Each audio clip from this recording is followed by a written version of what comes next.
Hi, hello, vanakkam and welcome to Agnes Creations. இன்னைக்கு நம்ம நேயர் வந்து சுகன்யா வந்து சீடை வந்து பெர்ஃபெக்ட்டா எப்படி பண்றது அப்படினு கேட்டிருந்தாங்க. சோ நிறைய டிப்ஸோட நல்ல மொறுமொறுன்னு கடுக்காம உடையாம வெடிக்காம எப்படி வந்து சீடை செய்யறது அப்படினு பார்க்க போறோம். வாங்க வீடியோக்குள்ள போகலாம். முதல்ல நம்ம அரிசியை எடுத்து ஒரு 2 மணி நேரம் ஊற வச்சுக்கணும். நான் வந்து 250 ml கப்புக்கு 1.5 கப் எடுத்துர்க்கேன். டிப் நம்பர் 1 வந்து அரிசி தான். மாவு பச்சரிசி அப்படினு கேட்டு வாங்கிக்கோங்க. நார்மல் பச்சரிசி இல்லாம இது வந்து ரொம்ப நல்லா இருக்கும். முறுக்கு, சீடை, அதிரசம் எல்லாத்துக்குமே ரொம்ப நல்லா இருக்கும். இப்போ இத வடிகட்டிட்டு 2 மணி நேரம் ஊறினதுக்கு அப்புறம் நல்லா வடிகட்டிட்டு இந்த மாதிரி காய வச்சுக்கணும். ஒரு 1 மணி நேரம் 40 நிமிஷத்துல இருந்து 1 மணி நேரம் வரைக்கும் நம்ம இத காய வச்சுக்கலாம். வீட்டுக்குள்ளேயே தான் காய வச்சிருக்கேன். பாத்தீங்கன்னா நல்லா காஞ்சிடுச்சு. இப்போ நம்ம இத வந்து நல்லா நைஸ் பவுடரா வந்து நம்ம அரைச்சுக்க போறோம். அரைச்சிட்டு சலிச்சுக்க போறோம். இது வந்து கொஞ்சம் நிறைய மாவு இருக்கும். நான் வந்து கோகுலாஷ்டமிக்கும் செய்யணும். சேர்த்து அரைச்சிருக்கேன். இந்த மாவுல இருந்து நான் எடுத்துக்க போறது 1 கப் மாவு மட்டும் தான் எடுத்துக்க போறேன். பாத்தீங்கன்னா நல்லா நைஸா பவுடர் பண்ணியாச்சு. இப்போ நம்ம உளுந்து மாவுக்கு ஒரு 1/4 கப் அளவு உளுந்து எடுத்துக்கிறேன். இதுவும் கொஞ்சம் நிறைய மாவு கிடைக்கும். அரைச்சு சலிச்சு எடுத்துக்கிற போற மாவுல நான் இதுல வந்து ஒரு டேபிள் ஸ்பூன் அளவுக்கு தான் எடுத்துக்க போறேன். இத நல்லா ரோஸ்ட் பண்ணிட்டு கிரைண்ட் பண்ணிட்டு சலிச்சு எடுத்துக்கோங்க. அப்புறம் 1 டேபிள் ஸ்பூன் அளவுக்கு தேங்காவை நல்லா ட்ரையா அந்த ஈரப்பதமே இல்லாம வறுத்து எடுத்துக்கோங்க.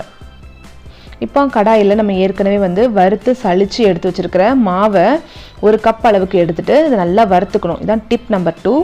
நல்லா வறுத்தாலே நல்லா கிறிஸ்பியான சீடை கிடைக்கும். இப்போ அது கூட நம்ம 1 டேபிள் ஸ்பூன் அளவுக்கு உளுந்த மாவு நம்ம அரைச்சி சலிச்சு வச்சிருக்க உளுந்த மாவு அதையும் போட்டு இது ரெண்டையும் ஒரு ஈவனா நல்லா சலிச்சுக்கலாம். வறுத்துருக்கோம் இல்லையா, சும்மா கட்டி ஆகும். ஸோ அதையும் சலிச்சு எடுத்துக்கலாம். இப்போ நமக்கு இது கூட ரோஸ்ட் பண்ண தேங்காய், அப்புறம் வந்து எள்ளு, உங்களுக்கு வந்து கருப்பு எள்ளு வேண்டாம்னா வெள்ளை எள் கூட சேர்த்துக்கோங்க. அப்புறமா உப்பு சேர்த்துருக்கேன். நான் வந்து கீ தான் சேர்க்குறேன், பட்டர் சேர்க்கல. 1 டீஸ்பூன் கீ சேர்த்துருக்கேன். உங்களுக்கு வேணா பட்டர் கூட சேர்த்துக்கலாம். இதை வந்து நல்லா மிக்ஸ் பண்ணிவிட்டு தண்ணி வந்து கொஞ்சம் கொஞ்சமாக விட்டு நம்ம இதை மிக்ஸ் பண்ணணும். தண்ணி நிறைய ஆயிடுச்சு அப்படின்னா சீடை வந்து நல்லா இருக்காது, ரொம்ப ஹார்டாகிடும், இல்லை எண்ணெயும் நிறைய குடிக்கும். ஸோ வந்து நம்மளோட டிப் நம்பர் 3 என்ன அப்படின்னா, தண்ணி கொஞ்சம் கொஞ்சமாக விட்டு தேவையான அளவுக்கு விட்டு அதை நம்ம தொட்டு பார்த்தாலே சாஃப்டாக இருக்கும். ஆனால் ஈரமாக இருக்காது, ரொம்ப குழகுலன்னு இருக்காது. தொட்டு பார்த்தா நல்லா சாஃப்டாக இருக்கும். பாருங்கள், அந்த மாவு உருட்டும் போதே நம்மளுக்கு தெரியும் எப்படி இருக்குது பாருங்கள். நல்ல சாஃப்டாக இருக்கும். அது வரைக்கும் நம்ம இதை தண்ணீர் விட்டு பிசைஞ்சிக்கணும். பாருங்கள் எப்படி இருக்குது பாருங்கள் மாவு. இந்த பதம் வரைக்கும் நம்ம பிசைஞ்சு வச்சுக்கணும். உடனே இதை நம்ம என்ன பண்ணிடணும்னா குட்டி குட்டியாக நம்ம பால் பண்ணிக்கலாம். இதை குட்டி குட்டியாக பால் பண்ணும்போது ரொம்ப வந்து டைட்டாக பண்ணக்கூடாது. ஏன்னா கொஞ்சம் வந்து சாஃப்டாக பண்ணிக்கணும். ரொம்ப டைட்டாக பண்ணிட்டீங்கனாலும் உங்களோட சீடை வந்து ரொம்ப ஹார்ட் ஆகிடும். ஸோ நம்மளோட டிப் வந்து என்னென்னா ரொம்ப சாஃப்டாக ரொம்ப மெதுவாக வந்து உருட்டிக்கோங்க. அப்புறமா அடுத்த டிப் என்ன அப்படின்னா, வெடிக்காமல் இருக்கிறதுக்கு இதில் வந்து ஒரு டூத் பிக் வச்சு நம்ம ஹோல்ட் பண்ணிக்கிறோம். இப்போ நம்ம கடாயில் எண்ணெய் சூடாகிட்டுருக்கு. எண்ணெய் சூடு பதம் பார்த்துட்டு உங்களுக்கு வந்து ஃபஸ்ட் டைம் பண்ணுறீங்க அப்படின்னா இந்த மாதிரி கரண்டியில் வச்சு போடுங்க, இல்லைனா டேரெக்டாகவே நிறைய போட்டே பண்ணிக்கலாம். ஃபஸ்ட் டைம் பண்ணுறீங்கன்னா கொஞ்சம் கொஞ்சமாக போட்டு பண்ணுங்கள். நான் வந்து கொஞ்சம் நிறையவே போட்டு பண்ணியிருக்கேன்.